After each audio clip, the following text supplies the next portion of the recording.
Hi, so today we are going to discuss a very important poem, Ulysses, composed by a very famous poet, Alfred Lord Tennyson.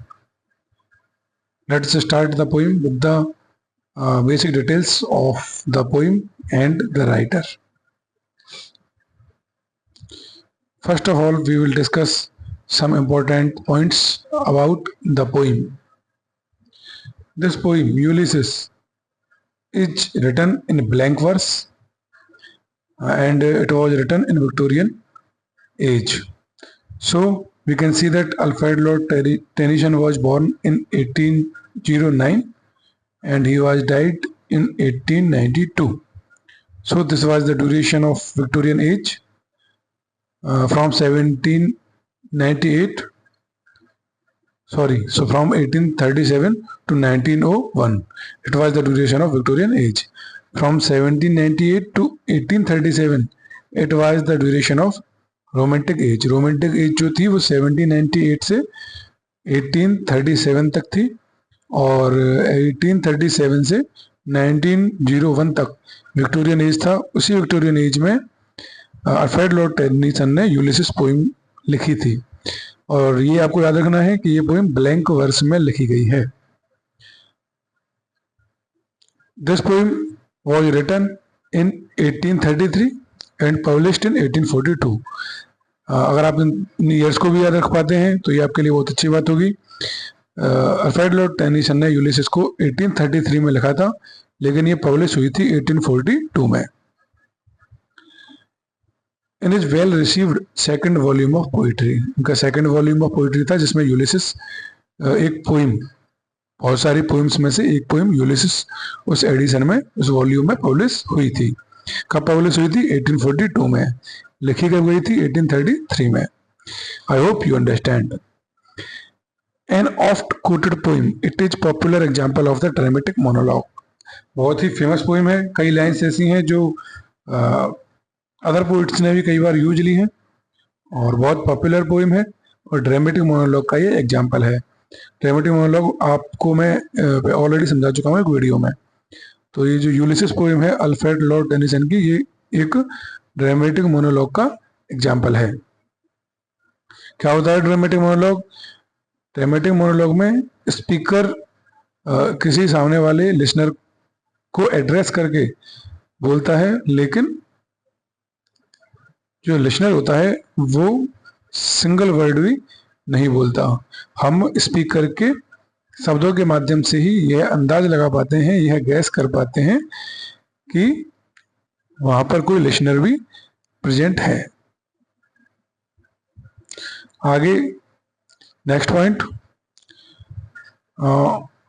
Facing old age, mythical hero Ulysses describes his discontent and restlessness upon returning to his kingdom Ithaca after his far-ranging travels। ये जो poem है ये एक mythical hero Ulysses के बारे में है जो अपनी ओल्ड एज को फेस कर रहा है। वो अपनी ओल्ड एज में आ चुका है और वो इस पोइम में डिस्क्राइब करता है अपने डिस्कंटेंट और रेस्टलेसनेस को। वो असंतुष्ट है और बेचैन है। डिस्कंटेंट मतलब संतुष्ट है और रेस्टलेसनेस मतलब वो बेचैन है। क्यों?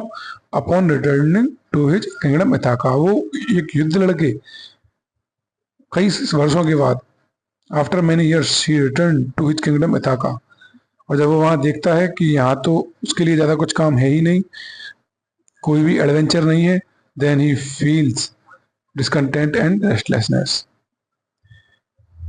Despite his reunion with his wife Penelope and his son Telemachus, Ulysses yearns to explore again। Despite मतलब के बावजूद, अपनी पत्नी पेनलोप और अपने सन टेलीमेकस से रियूनियन के बावजूद, उनसे मिलने के बावजूद Ulysses yearns to explore again, वो इच्छा करता है, वो ऐसी विश करता है कि मुझे और एडवेंचर करने को मिले, मैं दोबारा किसी चीज़ को एक्सप्लोर करने के लिए जाऊं। वो नई चीज़ों के लिए उत्सुक है। Is curious for new things, new adventures, new risks.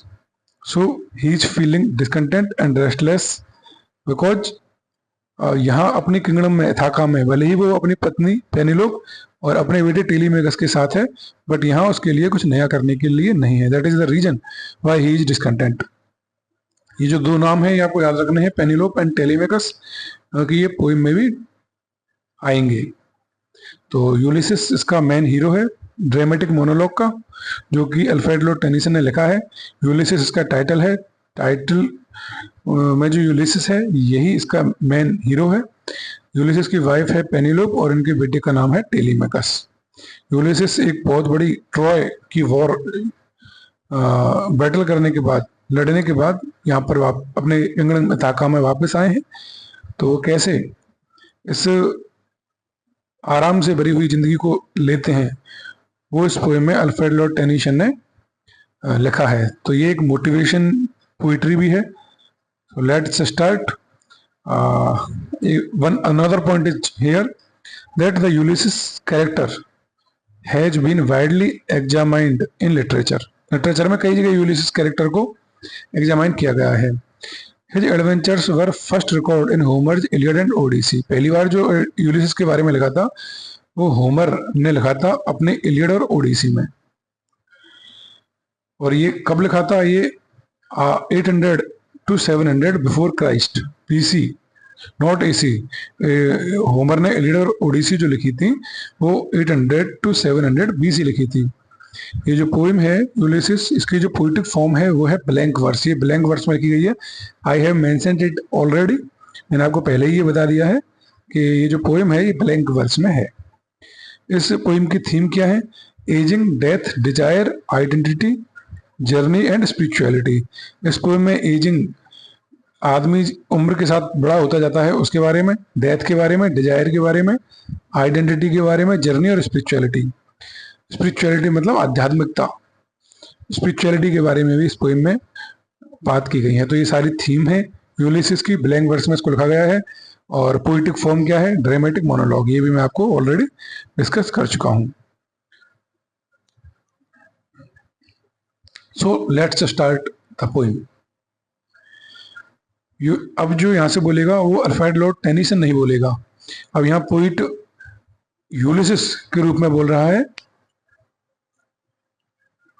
तो यूलिसिस पोइम को शुरू करता है, it little profits that an idle king.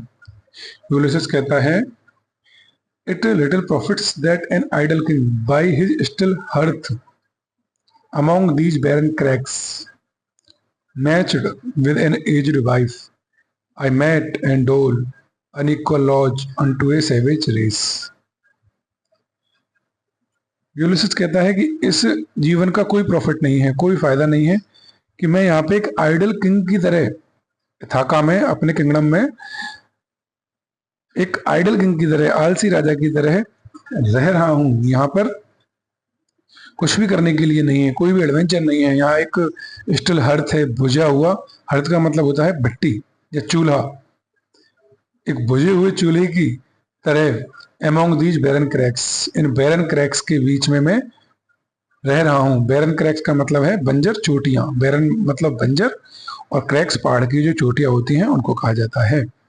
तो यूलिसिस यहाँ खुश नहीं है कि मैं यहाँ पे एक स्टिल हर्थ की तरह हूँ और मैं यहाँ बैरन क्रैक्स के बीच में रह रहा हूँ। Matched with an aged wife, और यहाँ मेरे पास एक एज्ड वाइफ है जिसका नाम मैंने आपको बताया था पेनिलोप था। आई मेट एंड डोल unequal laws unto a savage race. मैं यहाँ क्या कर रहा हूँ? मेट एंड डोल, इसको मैंने नीचे एक्सप्लेन किया है। मेट मीन्स मीजर, किसी चीज को मापना, डिस्ट्रीब्यूट करना या किसी को गवर्न करना, मेट है। फिर डोल क्या है? डोल मीन्स टू डिस्ट्रीब्यूट और एडमिनिस्ट्रेटर, किसी चीज को डिस्ट्रीब्यूट करना डोल है। तो यहाँ क्या डिस्ट्रीब्यूट कर रहा है, क्या मीजर कर रहा है Ulysses? Unequal laws, unequal laws distribute कर रहा है यूलिसिस। इसके लिए अनटू ए सेवेज रेस। यहाँ यूलिसिस अपने जो साम्राज्य की जनता है उसको सेवेज रेस कहता है। यहाँ जो सेवेज रेस रेफर करता है वो इथाका जो किंगडम है यूलिसिस का, उसकी जो जनता है, उसकी जो सिटीजन्स हैं, उनके लिए यहाँ पर यूलिसिस ने सेवेज रेस फ्रेज को यूज किया है। तो यूलिसिस कहता है कि मैं यहाँ पर कुछ भी नहीं कर रहा, मैं केवल यहाँ डिस्ट्रीब्यूट कर रहा हूँ क्या? Unequal laws unto a savage race. That hoard and sleep and feed and know not me. और यहाँ की जो सेवेज रेस है, जो सिटीजन्स हैं, जो जनता है, वो होल्ड करती है, पैसा इकट्ठा करती है, स्लीप सो जाती है, फीड खाना खाती है, and not know not me और मुझे नहीं जानती। यूलिसिस जो ट्रॉय का सबसे महान योद्धाओं में से एक है, जो जिसने बहुत बड़े बड़े युद्ध लड़े हैं, उसके बारे में यहाँ की जो सेवेज रेस है, जो भोली जनता है, वो कुछ भी नहीं जानती। तो यूलिसिस यहाँ पर अपने आप को अंडर एस्टिमेट फील करता है। वो यहाँ की जो आरामदायक लाइफ है उससे खुश नहीं है। वो अपने आप को एक आइडल किंग के रूप में देखता है, जो इन एक स्टिल हर्थ की तरह बैरन क्रैक्स के बीच में रह रहा है अपनी एक एज्ड वाइफ के साथ। और एक ऐसी सेवेज रेस, मतलब ऐसी जनता के बीच में जो केवल पैसे इकट्ठा करना जानती है, जो सोना जानती है, जो खाना जानती है, और यूलिसिस के बारे में बिल्कुल भी नहीं जानती। आई hope you understand this stanza. Sorry, ये जो पोइम है ये स्टेंजाज में डिवाइड नहीं है। ये पोइम मैंने आपको पढ़ाने के लिए स्टेंजा के रूप में डिस्ट्रीब्यूट की है, लेकिन ये पोइम स्टेंजा के रूप में नहीं है, ये ब्लैंक वर्स में लिखी गई है। आगे चलते हैं। I can not rest from travel. Ulysses कहता है कि मैं रेस्ट नहीं कर सकता ट्रैवलिंग से। मुझे तो एडवेंचर चाहिए, मुझे और भी काम करने हैं। I will drink life to the lees. मैं इस जीवन को पूरा जीना चाहता हूँ। I will drink life to the lees, ये बहुत फेमस पोइम है अल्फ्रेड लॉर्ड टेनिसन की, और बहुत मोटिवेटिंग लाइन है ये। I will drink life to the lees, मैं लाइफ का कतरा कतरा जीना चाहता हूँ, बिल्कुल भी नहीं छोड़ना चाहता। एक एक सिंगल मोमेंट को मैं बहुत अच्छे तरीके से जीना चाहता हूँ। All times I have enjoyed greatly. मैंने अपने जो पास्ट लाइफ है उसको बहुत अच्छे तरीके से एंजॉय किया है। हैव सफर्ड ग्रेटली, और एंजॉय करने के साथ साथ मैंने इसको सफर भी किया है।